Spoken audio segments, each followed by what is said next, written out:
let me introduce myself. My name is the Old Crow.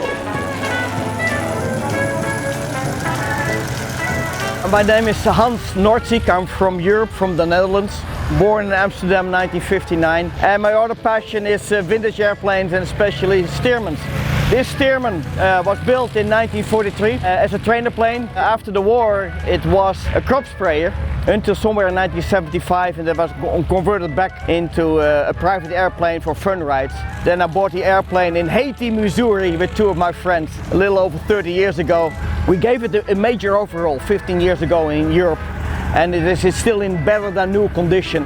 She is converted to be a useful tool as well. Bigger engine, more powerful engine, strobe lights for security, electronics, avionics in it, a pre-oiler, a preheater for the oil, and several more modifications in order to let the airplane be convenient to use. It's the best of two worlds. It's still the old school flying, and it's no problem flying these airplanes also into major airports like Orlando. When I grow up, quite quickly I fell in love with airplanes, and as a young boy I decided one day I want to have an airplane. And I have a career in aviation behind me as a structural engineer and also an airline pilot. Some years ago I retired on the 777 and the 787 as a captain instructor. In the meantime I developed a niche in the airshow circuit, making theater and storytelling shows.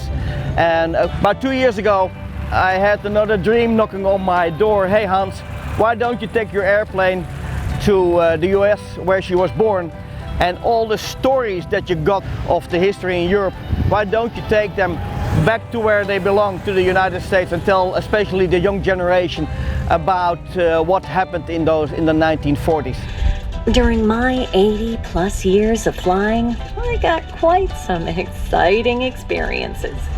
The airplane has a story to tell, and I feel the inner need, the inner calling to convey that story to the young generation.